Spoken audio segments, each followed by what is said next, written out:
everybody, to the webinar series presented by Méndez University. And as I always, we have a special guest. Today we have Professor Chalie Colon. And let me tell you more about Professor Chalie Colon. He's an educator, trainer, and motivational speaker. So we're going to learn a lot today about international business in the 21st century. That is something that we need to keep in mind, all the things that we should be doing and knowing in international business. Professor Colon is a bilingual educator, trainer, and speaker with over 35 years experience in international and domestic markets. He has worked in many countries and brings to training and the education arena all the accumulated experience to share with both students and corporate staff. As I mentioned before, he's Professor Colon. He has been teaching at Méndez for a long time. Actually, we were talking about the number of years that both of us have been teaching at this beautiful institution. And today, with no further introduction, I want to bring to the stage Professor Chalie Colon. Welcome. Welcome. Good afternoon, everyone. Good afternoon, and it's a pleasure having you here on the webinar. Thank you. Professor Colon, tell us more about your experience in international business. Well, in international business, when I finished my career as in the military back in 1976, I went to school and I got my bachelor's degree at the University in Puerto Rico. And after I got my bachelor's degree, I started working in the international arena. One of the things that was happening at that time during those years was 1970, late 70s and early 80s, was that Puerto Rico was being what we call trampoline for international business. A lot of companies which were working out of Puerto Rico were seeking international business managers. And at that time, my first opportunity was with Duracell batteries and working in the Caribbean as Caribbean marketing manager for Duracell batteries. And as the years went on, I traveled to many countries and with other companies as well.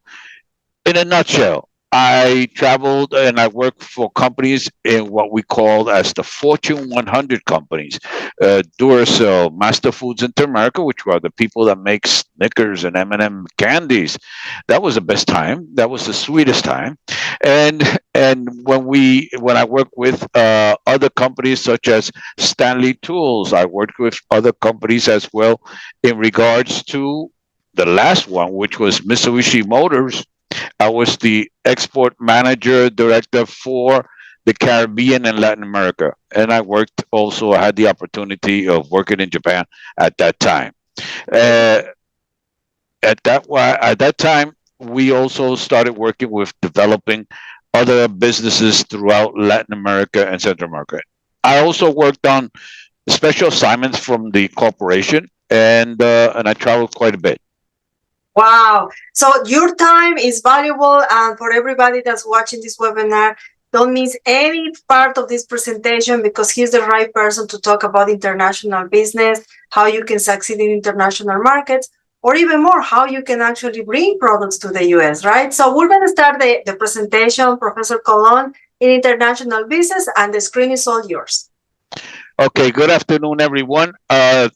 Once again, thank you for having me and looking at my presentation and learning a little bit about international business.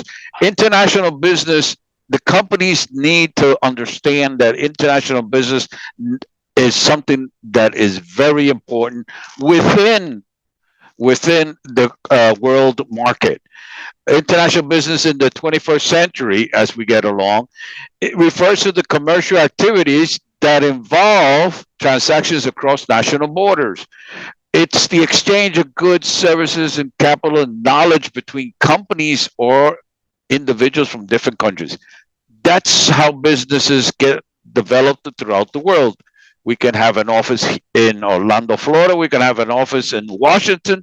We can have an office in Madrid, Spain, and still communicate right now as easy as it was 20 years ago, because businesses are expanding. And that is where we come in. As the international manager would look at it, he would be assigned to a territory, he would be assigned to an office worldwide. And it all depends on how he looks at it. The and one of the things that the corporation needs to understand is the importance of globalization. In international business, it's the heart of the heart is the globalization. Our world becomes more connected with customers and partners worldwide. We become, as we say, one in the world. That's one thing that I learned many years ago. I was once told by an astronaut, we were listening to a speech of an astronaut from the ISS station. And one of the questions that came up was, do you see any borders from the ISS? Well, guess what? The astronaut said, no, I don't see any borders in this world. Or there's no frontiers, there's no borders from the ISS station. If the astronauts can see that, we need, as corporations, to have the same vision as the astronauts. Do not have borders. To be able to cross frontiers and to be able to develop business worldwide. One of the crucial items in the globalization is the economic growth. If a company needs to grow and it has reached its maximus here in the United States or wherever it may be, companies expand beyond their home markets. In other words, we reach those home markets, they contribute to economic growth, they create jobs throughout the country. As we create jobs throughout the country, invest in infrastructure, and stimulate local economies. Many of us, as we go along, we develop many ideas in many countries.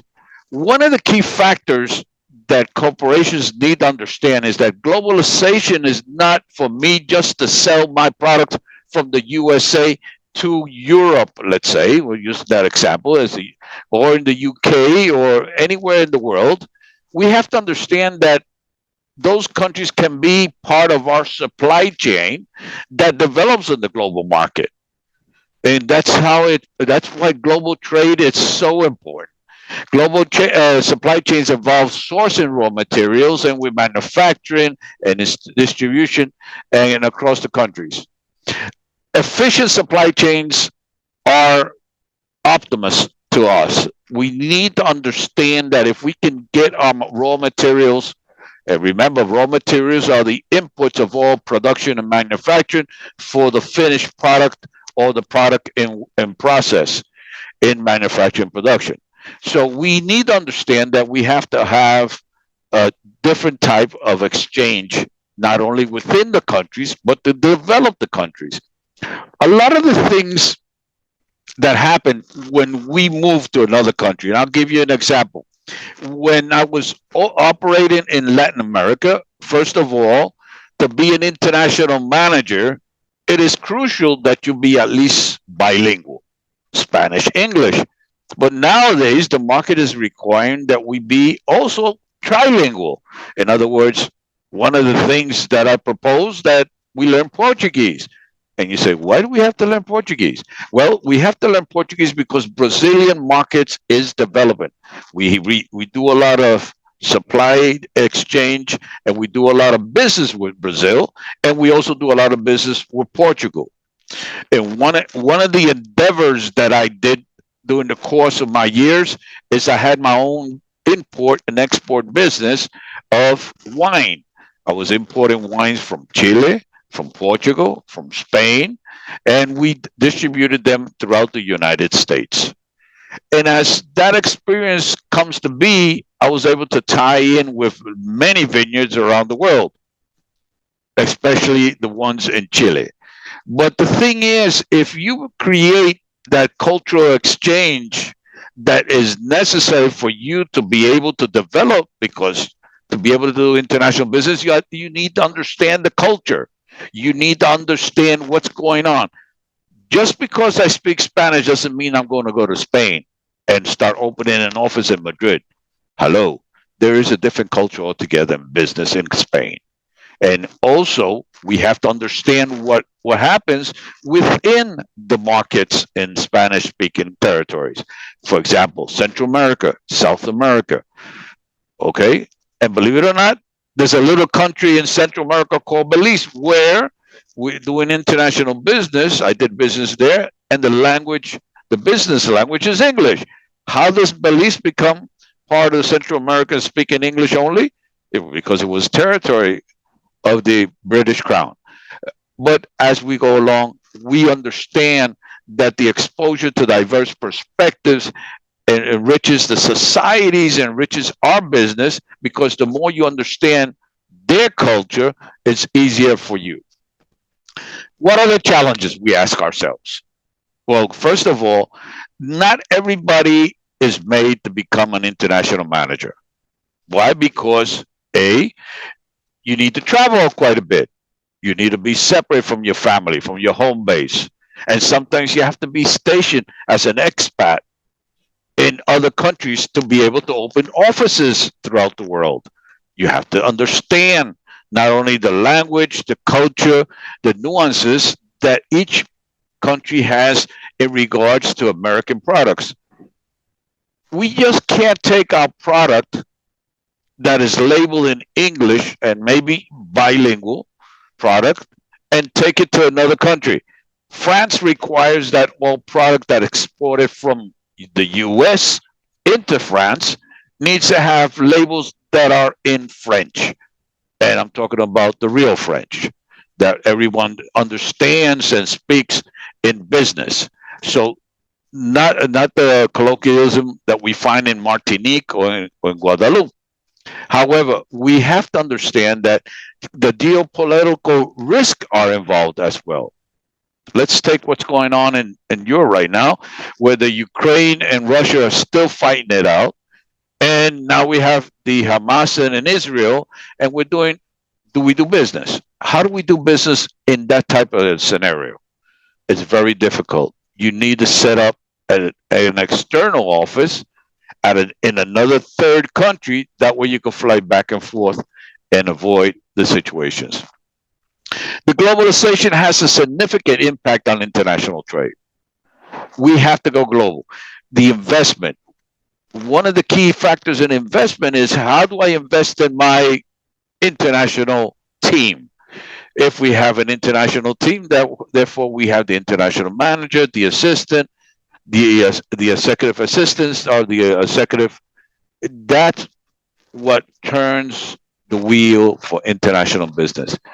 You just cannot have the same sales team from the United States taking care of an international market where you know that you need to have hands-on. First of all, you have to understand the nuances, as I said before. There's some key ways to transform the areas. One of the things that, once you start doing international business throughout the country, is reduce the trade barriers. As you know, all the countries throughout the world have trade agreements with the United States, and some of them are bilateral, some of them are multilateral, and it depends on what country you're going to. Finland, Norway, and Denmark, and all those northern countries have a great philosophy in doing business, and they get it very well done.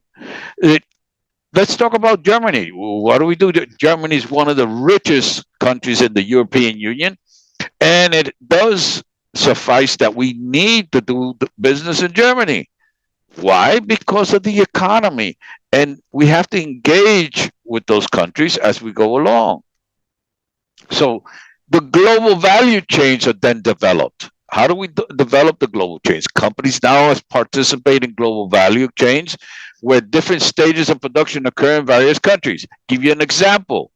One of the examples is the Apple phone and the Mac computer. They're made in, the parts are inside, are made in third world countries and in developing countries, and they're assembled in the United States, or partially assembled in the United States, to be able to sell into the market. So that's one of the things you need to understand, that there is a lot of supply chain and global value chains going on within the international market. It's just like when I was importing wine from Chile. The just the simple fact of the cork that seals the bottle was being imported from Spain. Why? Because there is a great cultivation of the trees that give you the cork that you need to seal the wine. And so I had to have it purchased for the winery that I was doing business with, and create such a cork that I was having it with my own label stamped on it. As the corks arrived in Chile, they were being right because of the artisan wine that we were selling at the time. So as we go along, we also have to think about emerging markets. There are plenty of emerging markets. And as the emerging markets are there, we're asking ourselves, what do we do with these emerging markets? Do we participate? Do we travel? Do we have numerous items that we need? Can we establish a part manufactured way to be able to understand what's going on in those emerging markets? Some of these emerging markets, they look forward to do business in international business. They look forward to U.S. companies, okay, that come into the country and develop business. I'm not talking about South Africa. I'm talking about Central Africa or the Ivory Coast or Congo or Mozambique. There's or Morocco. There's a lot of countries that can be part of that emerging market image that we need to create and attract foreign investment. That's what they want. They want to attract us as foreign investors and get things done. Now, we understand one thing. We've been talking about, and it's one of the most important things that I need to understand is that the global market, the international business global market, globalization, we have to understand the increased cultural similarities that may exist. Okay, we speak English in the UK, Belize, United States, and other countries as well speak English. But take example Canada. Canada, you speak English and French. Okay? Is there a requirement to do business? Well, it all depends who you're doing business with because some of them do understand English and they speak English very well. So, as you know, they do business all over the world. So, as you understand, Mexico, for example, is one of the biggest countries in Central America that does business internationally. I personally have done business in the capital, Mexico City, and it has been a unique experience. Because you have to acclimatize yourself when you're working in Mexico City. You have to pace yourself because of the height. The city is way above the sea level, and not everyone can be used to that change in atmosphere of pressure. But you have to take it your time and pace, and you understand you can work in Mexico City. In Colombia, I worked in Bogota. In Bogota, the same way. You have a traditional way of doing business. See, we understand that global exchange and similarities between the countries is important. Now, as globalization starts developing within the countries, we have to think about what's going on. What is the transportation as a critical factor in globalization? We say nowadays, well, we got the shipping lines. Thanks for the great shipping lines that we have. It works great. And transportation is a critical factor in driving globalization. Why? Because to get your products from the USA to the European continent or through anywhere in the world, it has to go in a container, it has to go on a ship. And unless you want to do air bill, air freight, which is very expensive, and I don't recommend it. But the thing is, if you have to ship something to a client that is urgently needed, you might have to go air freight. Okay? The thing is, how are you going to deal with the situations? The efficient movements of goods around the world is based on the traffic. We have two water canals around the world. We have the Suez Canal and the Panama Canal. And as you know, Panama Canal has high traffic from the Pacific as well as any other Pacific side of the United States ships come through to deliver goods for example, in Port Everglades, Florida, or to deliver goods in Jacksonville, or to deliver goods in New York City, in Staten Island, in the port. It all depends what's happening with the ship. It goes the other way around too, because Panama Canal is also works both ways. We ships that leave Port Everglades on this side of the Atlantic go through the Panama Canal. So as we understand the efficient movements of goods is crucial, we have to understand that the efficient movement of goods is crucial. Do you want a late container arriving at your customers and have them lose sales? No. So you need to plan things. And as you plan things, you come across the global supply chains, transportation networks, connect suppliers, manufacturers, and connect customers worldwide. It's part of what we understand of what's going on. So we're talking about international business worldwide and globally, but here's a factor that we need to understand. After the pandemic, people decided to travel. And so tourism, okay, and travel is one of the things that are on everybody's mind. Where you want to go on vacation next year? Well, maybe I want to go to Spain. Maybe I want to go to Central America. Maybe I want to go to Costa Rica and do rafting in the forest, or just sleep on the beach in Puerto Rico. We don't know, because of the pandemic, that we say that it's all gone, thank God. But the thing is, we need to understand that tourism and travel is part of the globalization. A tourist is an income for a country. So every time we see tourists traveling around the world, the cruise ships, for example, when you have cruise ships that carry 7,000 people on their ship, and they do a 7-day cruise, and they do various stops throughout the Caribbean, every port in the Caribbean that receives that ship is receiving income, directly or indirectly, from the ship. Obviously, the ship pays port fees and so forth, and other items that the ship pays. But it's part of the cultural exchange. You go on a ship, you go to Cancun, you go to Cozumel. Okay, you might even go to the Pacific side of Mexico, fly to LA, Los Angeles, and leave on a cruise ship from Los Angeles, taking the Pacific stops throughout the western part of the Central America, which is Mexico, and the other side, which has a lot of lovely ports that you can visit. Now, in regards to business travel, believe it or not, we still have to travel in international business. We do travel. I remember when I was doing international business up to 1999, I did 70% of my time was traveling throughout all the ports that I needed to go to, and all the bases that I need to go to. 70% of my time. Nowadays, thanks to the internet and to smartphones, which is a portable computer, you don't have to travel that much. You still have to travel, believe it or not, because you still have to open up those markets. Now, we need to understand in international business, and once we travel, we did the tourism, we understand the market, we have an ideal person for international manager. Guess what? He has to understand the investment that's involved.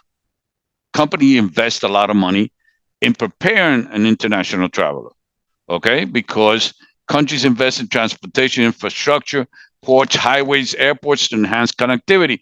But guess what? Corporations in the US, when they send international managers overseas, they also have to be trained. They need to understand. Does everybody drive in all the countries? No. Well, nowadays, you got Uber. When I was in international business, I had taxis.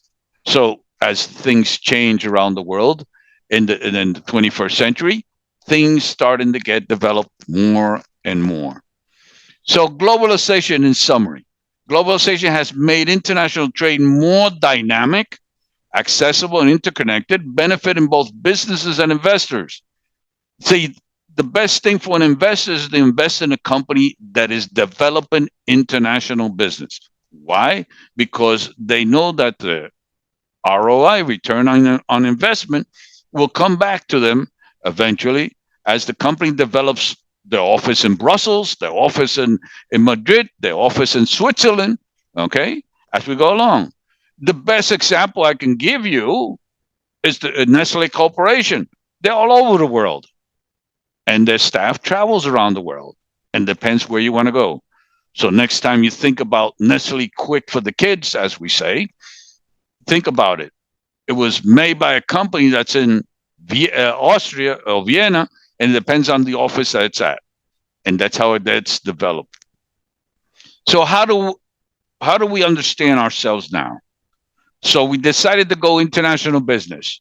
We went to international business, and we said the corporation said, okay, the vice president of operations and the vice president of finance decide, okay, it's time that we go global. Guess what we're going to do? We're going to create our company multinational corporation. That's what's going to happen. We're going to change our mentality of the corporation into a multinational corporation. Why? Because it's a company that operates in at least 2 countries, and that's what we want to do in the 21st century. We'll start with 1, and very soon we have 2. It all depends on the country that we and the product that we're going to see. Often it's headquarters, like I mentioned, the Nestle headquarters in other countries, and the subsidiary manufacturing plants. My winery was in Chile when I was selling wines, and I used to go to Chile every March, every year for the wine harvest, for the grape harvest, rather. I'm sorry, to be able to find out how good the wine was going to be for the next year. So as you traveled and you developed the market, you start developing different offices around the. So these corporations play a significant role in global economy. International trade is crucial for every company, and it also helps create job creation and economic growth.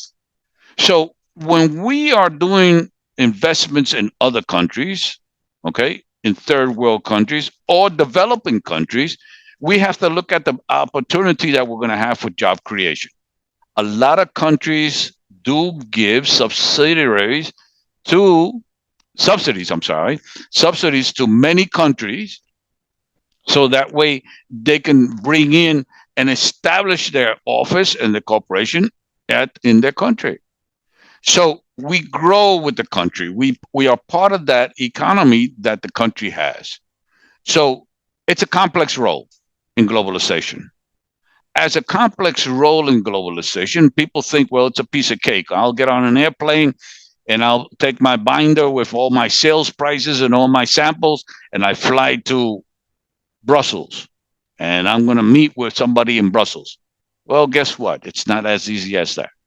We have to understand that multinationals fundamentally shape the flow of capital, goods, and services connecting the world during the process of globalization.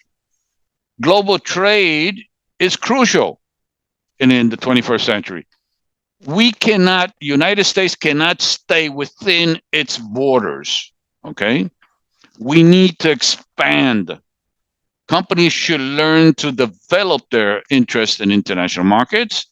And if they don't want to do business internationally, well, guess what? You're going to be left behind. Because in the 21st century, we need to develop international business. So well-known examples of multinational corporations that have traveled beyond their borders. Let's look at Toyota, Japanese manufacturing firm out of Japan.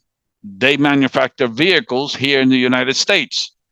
Nestle S.A., as I mentioned before, they manufacture product all over the world. ExxonMobil is a large petroleum corporation that sells all over the world. And guess what? The very famous Coca-Cola out of Atlantic City, they have distributors and bottlers all over the world. And one of the things I learned when I was doing my international travel was, if I see the red sign with the white ribbon underneath, and the symbols are different than what I understand where it's Coca-Cola, I know they sell Coca-Cola there. So, and the bottling companies around the world, some use cans, some use bottles. It all depends how they develop their market. It's all a matter of cultural preference. Multinational corporations, we influence the local economies.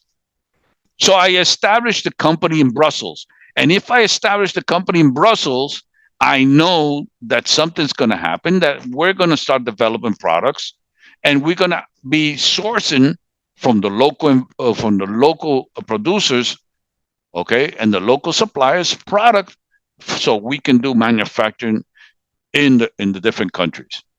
I use Brussels as an example, but you can go to France, you can go all over the way, as we understand.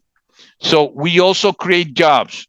I establish a company, let's say in Switzerland, or I establish a company in Italy. What do? We developed a simple strategy to develop the country. If you want a country, if you want to establish a company in Italy, well, it's not necessarily Rome. It could be the northern part of Italy. It could be the southern part of Italy. It all depends what you want to do in the country. Every country creates jobs, and the good thing about it is people are looking for work around the world. After the pandemic, people are looking for work around the world, and which means that anytime an American company or an international firm goes into their country, the, they're going to try to get into that company as soon as possible because that's how it is. They want to get a job. We create jobs. The influence of MNCs and local economies is great. We help the economy to grow. There are countries that were devastated with the pandemic, and now they're starting to pick up. Okay, now they're starting to pick up. We're creating efficiency. We are lowering prices. We are offering competitive salaries, and we're talking about salaries. Remember, there here in the United States we have a minimum salary, federal salary, but in other countries we have a minimum wage, which is quite different. But still, it is quite different, and it does help out that country. If you have a lot of people that are looking for work, then you'll be able to get it. We participate, we contribute to the overall economic development of the country. The next thing we look at is the technology transfer. Okay, we are a corporation here from the United States. Have a bunch of computers, we have computer systems, and we have systems that will be communicating around the world. Thanks to the World Wide Web, which is very helpful, and to other companies on the internet, we can communicate and find out what everybody's doing, and we can do like we're doing right now. We're doing Zoom, and Zoom can be done with the different corporations and different offices around the world. Okay, so you can participate as we can do, and we can ask questions and so forth. And that's the important thing about this. We adopt equivalent methods of operations through the technology age. We develop the infrastructure in those countries to accommodate MNCs. Some of the countries give you subsidies, as I mentioned before, and these subsidies help the company develop. Okay, why? Why? Because I give you a subsidy in taxes. They give them a subsidy in the property prices as well, and they help the company develop in those countries. We just have to go through the commercial office of the embassies throughout the countries around the world, which I did, and I spoke to the official commercial attaché in the embassies in various places because I needed to develop distributors throughout the islands of the Caribbean. Okay, and I got to learn them mostly as we go door to door. Sometimes I spent a week in some of these islands, and believe me, I was not on the beach because I was working through trying to find as quick as possible a good distributor throughout the company. So we explore the culture differences and their impact on international business practices. And that's one of the things that when I teach international business at the university, and in the next period I'll be teaching international business, is that you forget that there is different cultures. Everybody is a world, even though we want to do business in different countries. The cultures are different, so we have to adapt. Example, when you do business in Guatemala, it's a relationship business.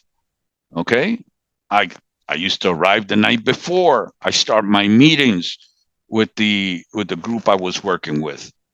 And guess what? The first thing would be a breakfast meeting at 7 o'clock in the morning after you've been on a flight for 2 days. So guess what? And that's just not the only one. Bogota, Colombia is the same way.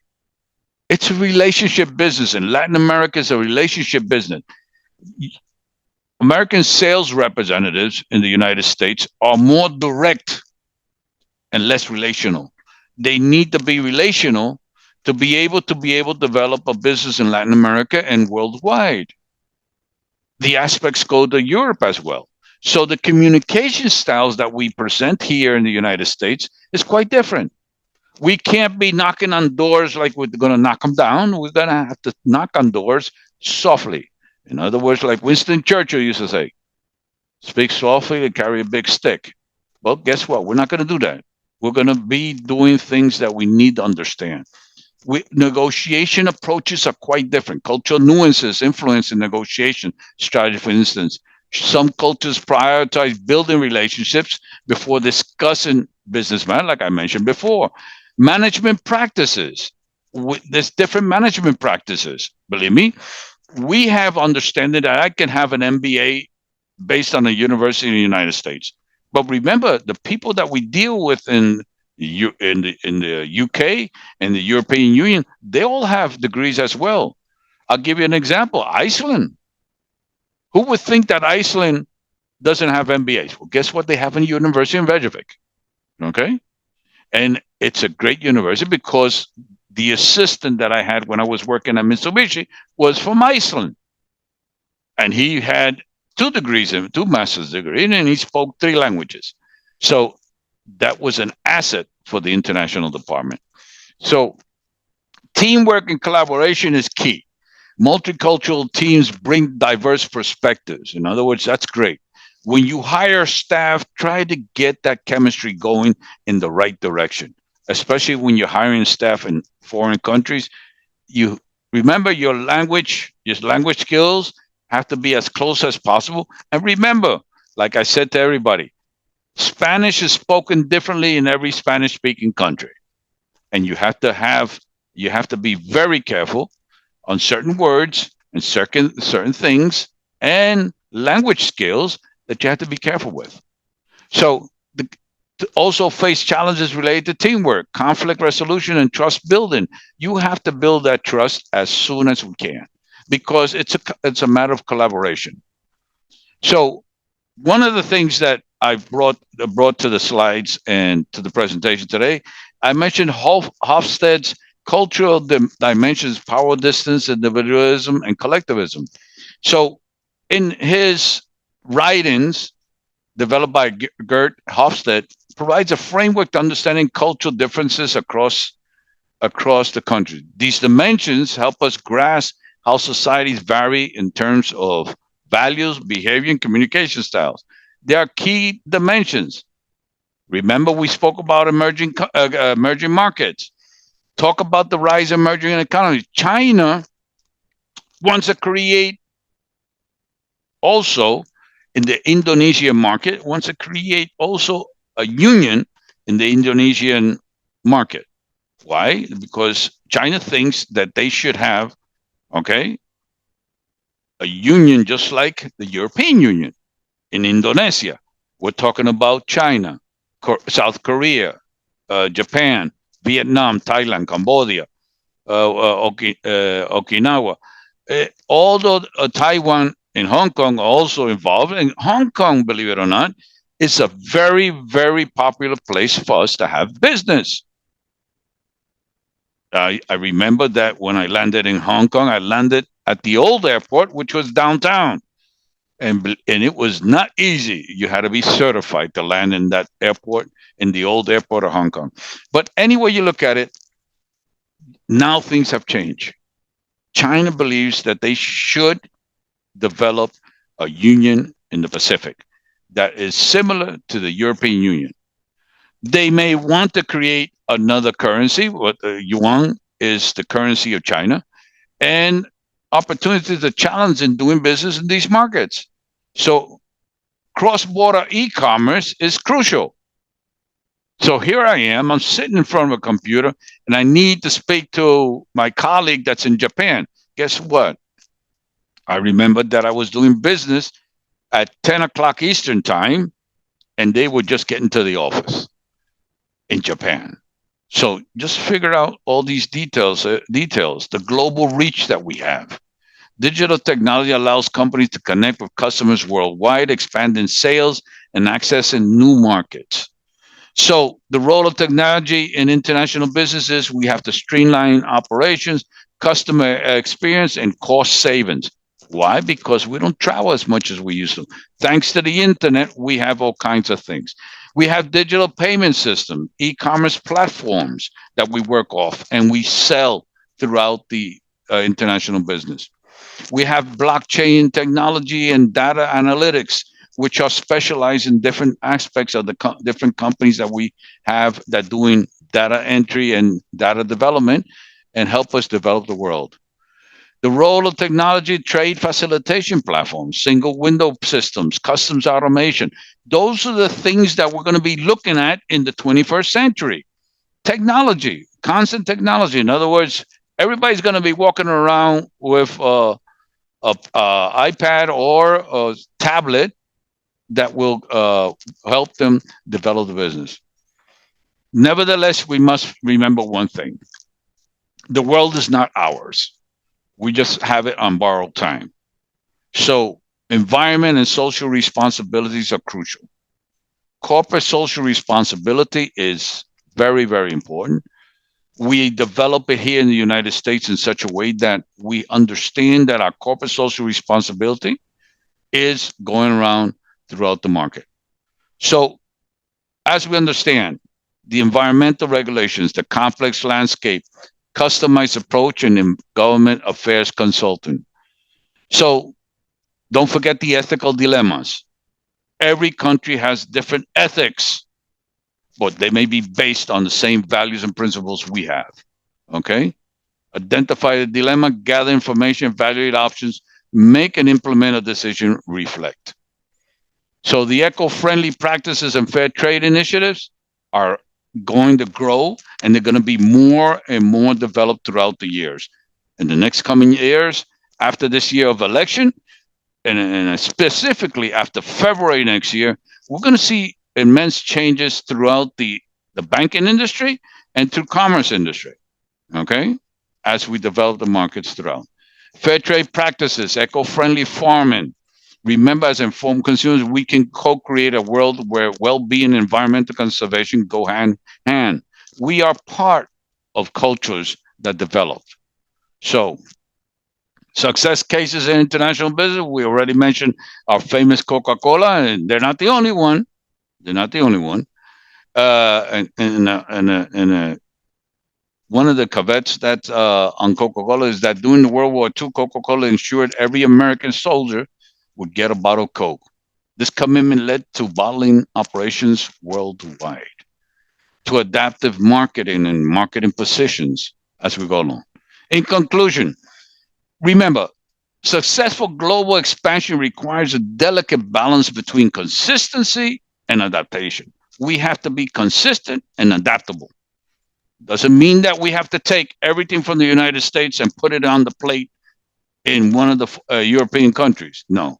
Over the years, many of the nation's largest companies have reinvented how they operate, changing their core services and products, targeting audiences and distribution strategies. So, one of the last things I'm going to say is that it is crucial that every company that wants to develop worldwide start doing it now, because the 21st century has just started and we're in the year 2024. In other words, we already lost 25 years if you haven't done international business. Welcome to the 21st century. Beautiful. Beautiful presentation, but especially so important and needed for especially now, like you mentioned, Professor Colon, the globalization, the technology, and all the environment that we have right now with the technology, the digital era, and all of that. It's very important to be up to date, but at the same time, have this global view on how you can expand your business to international markets. And as you mentioned during the presentation, years ago, I would say 20 years ago, perhaps, talking about this type of globalization on international business, especially in the American market, was kind of like a new thing to explore and develop. I remember talking to several American companies and trying to teach them how to do business with other countries. And several of these companies were not really aware about how to do business with those countries because of the culture, maybe the language barrier, all the regulations. And they were trying to understand more about how they can export their products. So definitely, if we go back to 20 years ago, and what we have now is 100% different. And most likely now we're doing more business through the technology. We like now we have a Zoom meeting. People is now becoming more familiar with the technology. There's one of the things that is happening right now, and I believe we can also mention in international business because it's happening, the outsourcing. A lot of companies are now hiring people from other countries like the Asian countries or even Latin America because of the labor. How you can somehow, without discouraging companies to do outsourcing, but at the same time keeping in mind that you want to also generate work and have employees in the country, in this case in US. Well, one of the things that we want to do when we do international business overseas, and as you say, outsourcing, we cannot take a full team of Americans to work in a factory in the let's say in the European Union. We have to hire directly. What we need to do is we need to communicate with the local government and have them tell us where can we hire people from, and we develop that friendship with the local governments and sometimes with the local agencies to be able to develop our sourcing. Like I mentioned during the conversation, was that the commercial office of the U.S. Embassy can help you set up meetings with organizations that require outsourcing. And so as you develop those, you could start developing from here, from the United States, instead of flying over there every couple of weeks.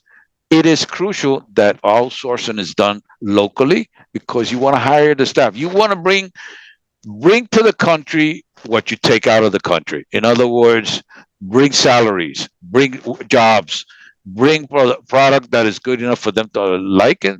That's how we do our outsourcing.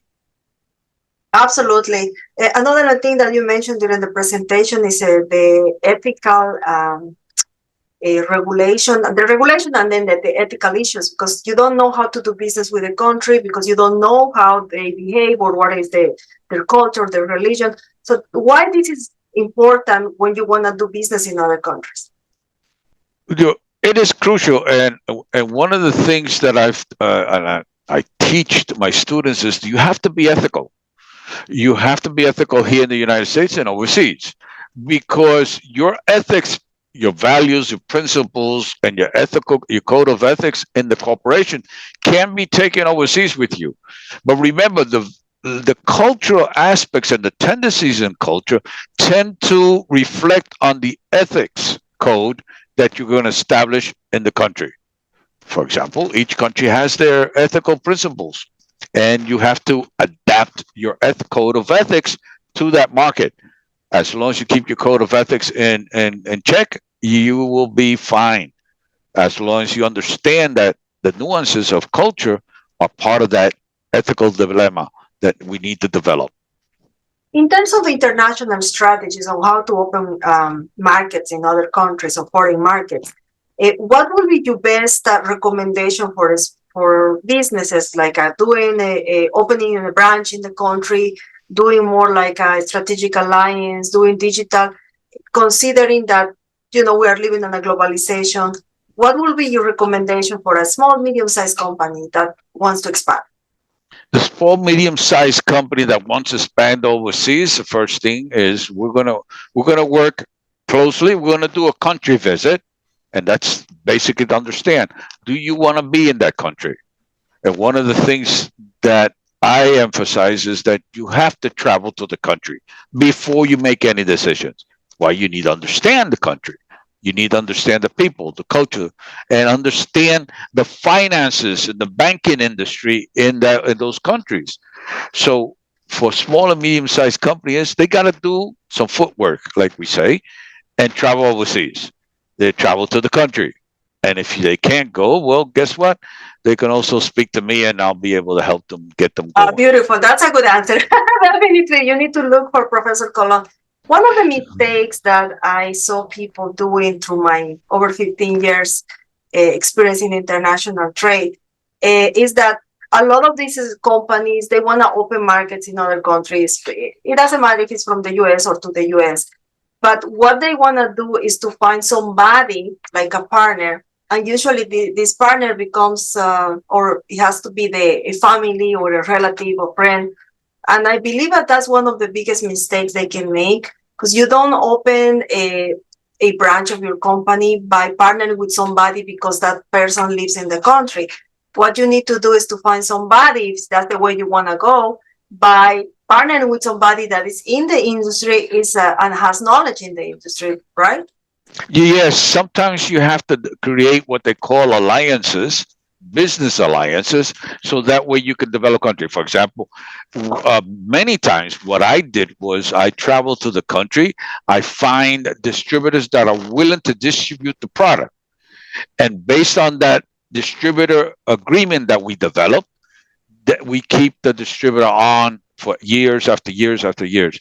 But it's actually understanding that you have to look for distributors, you have to look for alliances, you have to find out if you want to do it to a third party. So if you want to do it to somebody else that's over there, even maybe look at your competitor. Maybe your competitor wants to do something with you, and you do a joint venture. It all depends what you want to do and what type of product you have. Remember that every time you license out your product, you're licensing out the recipe of your product. So you have to be very careful and cautious how you do business overseas. I love it. Well, any final thought, comment, or maybe advice that you can provide the audience? The best advice is this country was based on small businesses and medium-sized businesses. It got created. Coca-Cola started in a pharmacy. Pepsi started in a pharmacy. And so what happens is that we need to understand that everybody has the chance to do business in this country and to develop its potential to be able to go overseas. So they need to study and be prepared. And as well, they need to understand that they have to get everything in order before they actually do that trip overseas. Beautiful. Professor Chalie Colon, thank you so much for sharing this valuable information with all of our audience. And of course, for taking the time to do this presentation. For everybody that wants to learn more about international business, or they want to have advice or a business consultant like Professor Colon, please don't forget to visit his information. I'm going to be sharing the email and phone number. Contact him, ask questions, but because that's the best way to do it. Don't just read the internet. Not everything in the internet is real or is true. So always look for the expert. That's the best way for you to take that additional step to become an international company. So thank you again, Professor Colon. I hope to see you soon in another presentation. And I was very impressed with all this information. I was taking notes as you speak. So definitely we have to implement all these strategies and knowledge for the 21st century, as you said. Thank you so much and see you next time. Thank you for having me, and I look forward to the next time. Thank you. And of course, thank you so much, Méndez University, for sponsoring this webinar every month, bringing the best presenters that the university has to demonstrate and to share all this valuable information in different sectors. So thank you so much. If you want to visit more programs and all the information that Méndez has to offer, make sure to click on the link that is going to be on the screen. Visit their programs. They have campuses all over the US and also the online, which is international or global. So we'll see you next time. Bye-bye. Bye-bye. Have a great one. You too.